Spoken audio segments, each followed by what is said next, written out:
Aren't you glad you didn't bet the Cowboys? Oh my God! I tried to tell y'all. Y'all don't listen. Y'all don't listen. I told you they weren't going to make the playoffs last year. They are so bad. Yeah. It's not even funny. And I heard this earlier. It was a great point.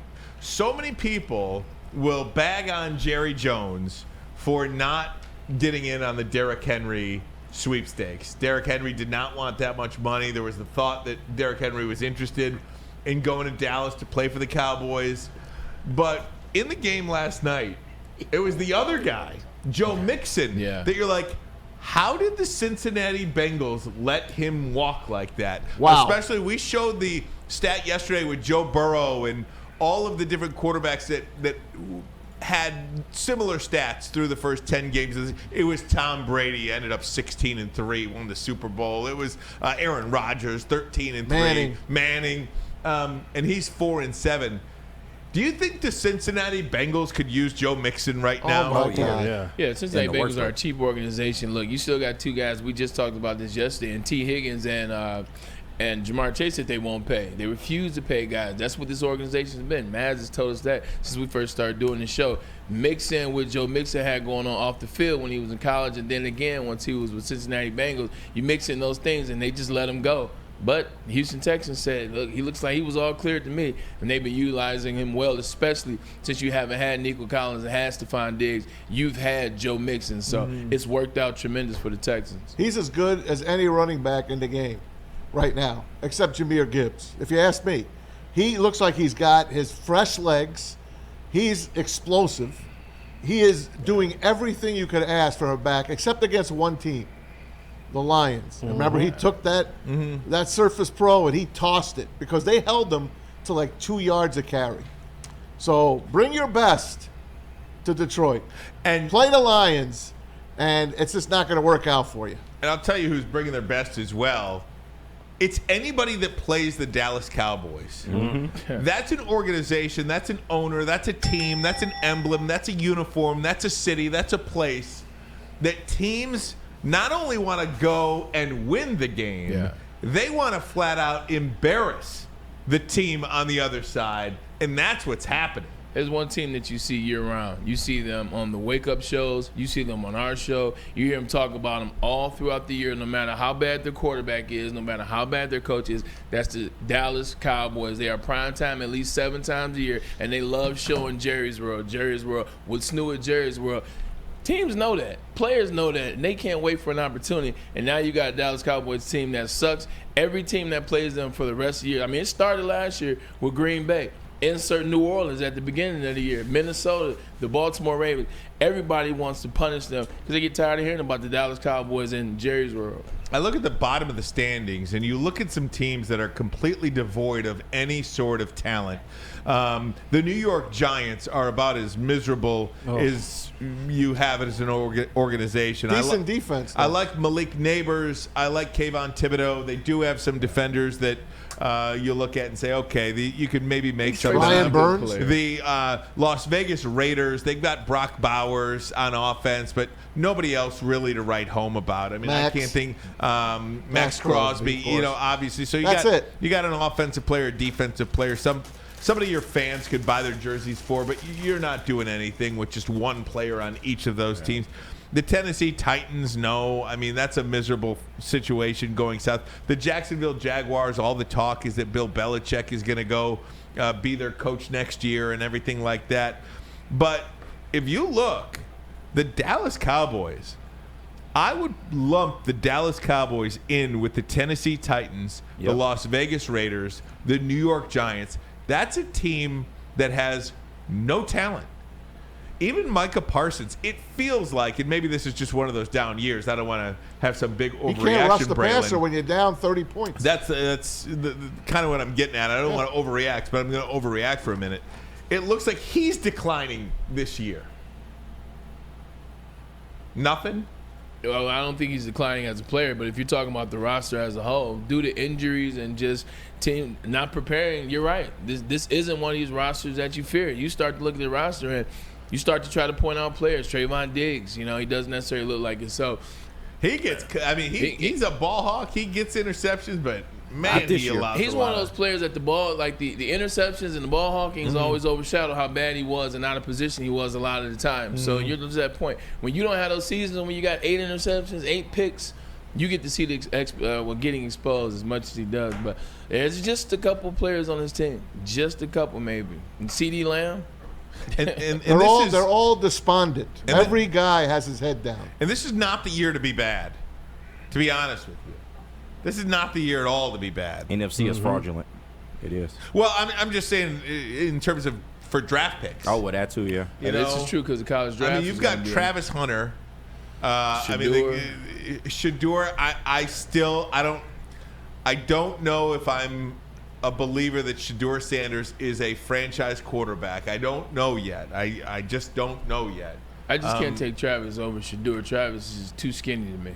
Yeah, I mean, and again, Travis Hunter, what position is he in the NFL? Definitely corner. Defense. Is he a corner? Yeah. Yeah, definitely defense. Defense? Yeah. Nah. You think he'll be a receiver? Who's he tackling?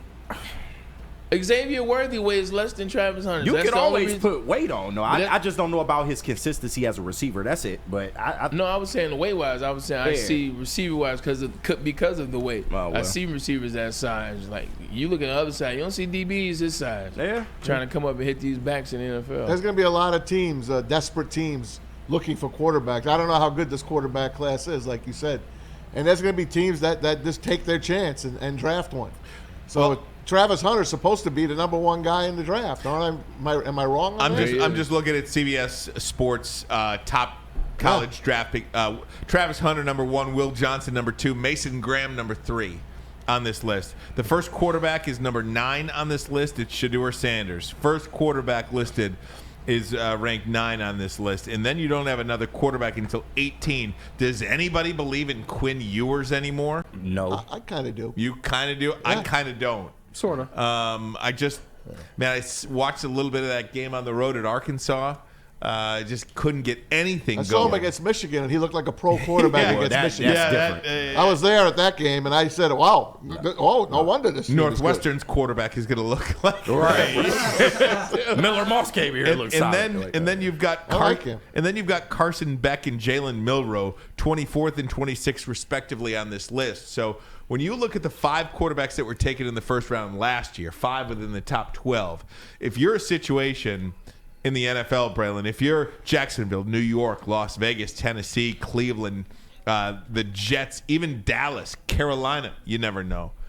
This is not the year to be bad. There is no quarterback for you to take early. No, there's no quarterback taking. It just seems like each year this is becoming the case. I mean, they were talking about, once again, you talk about the Jets in disarray, and they show the stats. You talk about that class that Zach Wilson was in the 2021, I believe it was, or 2020. Yeah. All those guys, and nobody was wrong. Oh, it was the Joe Douglas situation. And they were talking about, well, he gets punished for drafting Zach Wilson. If you were a GM draft now, nobody won because all those quarterbacks are gone. It just seems like they're not teaching these quarterbacks at the next level, and it's making it that much harder. So if you're looking for a quarterback in the 2025 draft, it's a crapshoot. Shedeur Sanders has shown us that he can make these plays, but to your point, is it the competition level? I don't trust him in the big games. You just never know. So I'm glad we don't need a quarterback here in Detroit. Go ahead. I'm sorry, Mass. Go ahead. No, go ahead, bro. I was just going to change the subject, but go ahead. I was going to say, I don't think it's too early to bring up that name, Joe Douglas. Jets fired their general manager. Where I was going. Jets fired their GM today. There's a picture floating around Twitter. Joe Douglas, Robert Saleh, and Aaron Rodgers in the middle. They're all smiling and hugging each other. There's only one guy left. The Jets, look at his record. His record, 30 and 64. Jeez. 30 and 64. And he was the guy in New York that they thought, oh, the Jets got the better of the GMs. The other guy's Joe Shane. And you know what he's doing. New York football is an abomination right now. No doubt. And I was just going to say, sticking with the bad teams, you see this news today where you just upend your general manager in the middle of the season, and it is an absolute mess in New York. The Jets are a disaster. The Giants are a disaster. Braylon's guy, Phil Savage, takes over for the Jets now. That's who drafted He's the guy that drafted Braylon. Yeah, he's an Oklahoma guy. Phil Savage has always been a straight shooter for the last, I want to say, for the better part of the last 10, 12 years, he's been over the Senior Bowl. Down there, he kind of runs the Senior Bowl. But it's just an interesting crapshoot in New York. You look at Joe Douglas. Joe Douglas had a great track record when he came to New York. He came from Baltimore, and you had a level of professionalism there. He comes to New York, and there's meddling in every term. There's bad drafts. They drafted Zach Wilson. Nobody would have won that draft. And you get Woody Johnson. We're going to get Aaron Rodgers. We're flying to Green Bay. We'll give him the farm. We'll give him what he wants. We'll bring in all his players. We'll bring in his offensive coordinator.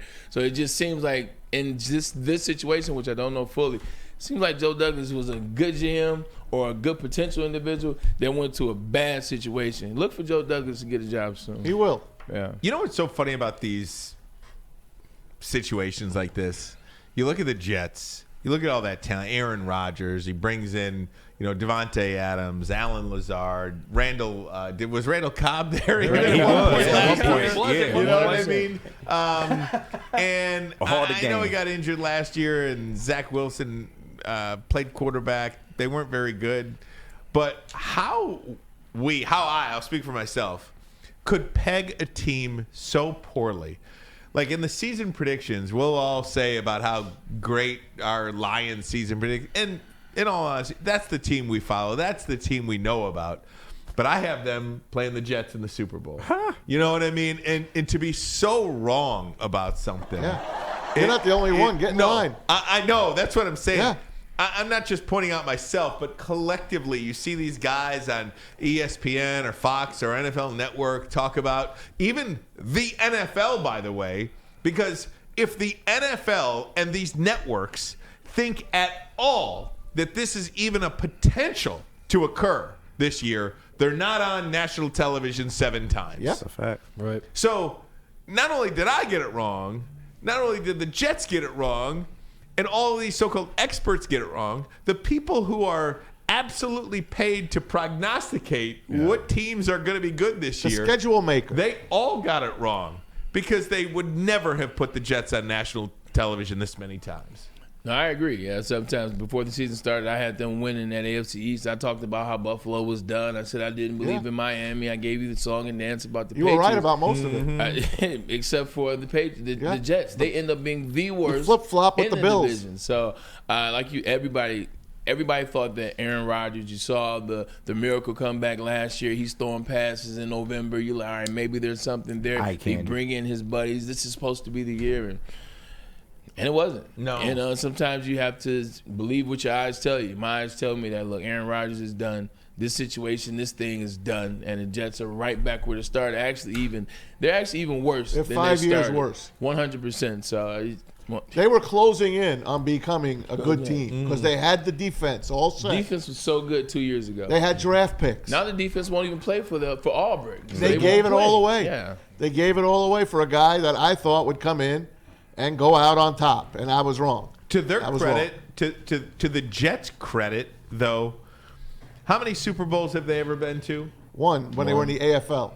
How many Joe Super Namath. Bowls have they ever won? One. One. Right. But That's they weren't Joe in the Namath. NFL yet. That's the Joe Broadway Namath. Joe, Yeah, right. Super yeah. Bowl Broadway III. Joe. Well, so that was how Super many Bowl years 59 ago? now. How many playoff wins have they had in the 2020s? Half a dozen, maybe? No. in the 2000s. From 69 to now, maybe a half a dozen. Right. Okay. And Braylon responsible. Yeah, he's got I 4 of them. understand. I got 4. Yeah, take it from me. I know. They won the division once. So I think in these situations, when you look at a team like the Jets and the organization, and you're so bad for so long, wouldn't you take a chance on Aaron Rodgers? Because I would have. Because I 3 or 4 years ago, was banging the drum for Deshaun Watson here in Detroit because the Lions were in that exact same position. And good quarterbacks, if you had a good quarterback, that quarterback stayed with you. This upheaval that Tom Brady essentially started when he left New England, and then Stafford went to the Rams, and then Russell Wilson went. That didn't exist 4 years ago or 5 years ago. Yeah. I mean, Brady was the first one, to do it in mass, to really open up teams. Well, if you miss on a quarterback, don't worry, one will come up next year. Now, I know Joe Montana went and He went to the AFC Championship game with the Chiefs. I understand. What I'm saying is I understand good quarterbacks, great quarterbacks, moved around late in their careers. But it didn't happen at the scale that it's happening now. It didn't have. Phillip Rivers is another one that went from San Diego to Matt Ryan's another one. These quarterbacks now. So what I'm saying is, if you're When did Phil Rivers finish? Indianapolis, right? Yeah. Oh, that's right. He went to coach high school and then left high school to go play. I forgot about that. And got to the playoffs. So I get my point is, if you're so bad like the Jets were or like the Lions were, and these quarterbacks come available, why wouldn't you take the chance? Because what you've been doing the last 5 decades, has it worked anyway? Mm-hmm. Now the Lions caught lightning in a bottle with Brad Holmes and Dan Campbell, and that's fantastic. And thank God they didn't take jackpot. My advice, doing whatever you had to do to get Deshaun Watson, because we see how that's working out. But the Cleveland Browns are the same. Cleveland, like Detroit, like the Jets, have been so bad for so long. You get so desperate and you throw a Hail Mary for a guy that maybe if you looked a little bit harder, you looked a little bit deeper, you'd know in your heart of hearts it's not going to work. The Jets have just been off since they went and tried to do this with Brett Favre. Like when they tried to do it with another Brett Favre, name. Even though Brett Favre that season was, I think they were 9-2 and Brett got hurt. Good. If I remember right, I forgot. Brett was 9-2, they got hurt, and then that was the rest. I just know he went to the Vikings and took them to the precipice. But that was before, and then he went to the Jets. But anyway, they just had a bunch of things go wrong. Either they get the player right in the draft and they got the coach wrong. Either they get the coach right and they get the scouting department wrong and they don't get the players. And then they make decisions and they just have bad drafts. 2020 was a bad draft, and they had the unfortunate pleasure of getting Zach Wilson, it not working out, having Mike White as a backup quarterback, that not working out. And you got to make a move. And you went after a guy. Some of those guys you mentioned, like Matt Ryan and Phillip Rivers, they were 36, 37 respectively. Aaron Rodgers going on 40.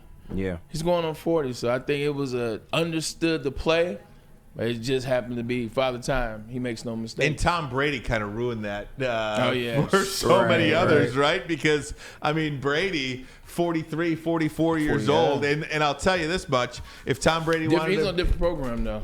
Yeah, a way different program. Yeah, that TB12 is a little different. He rocks.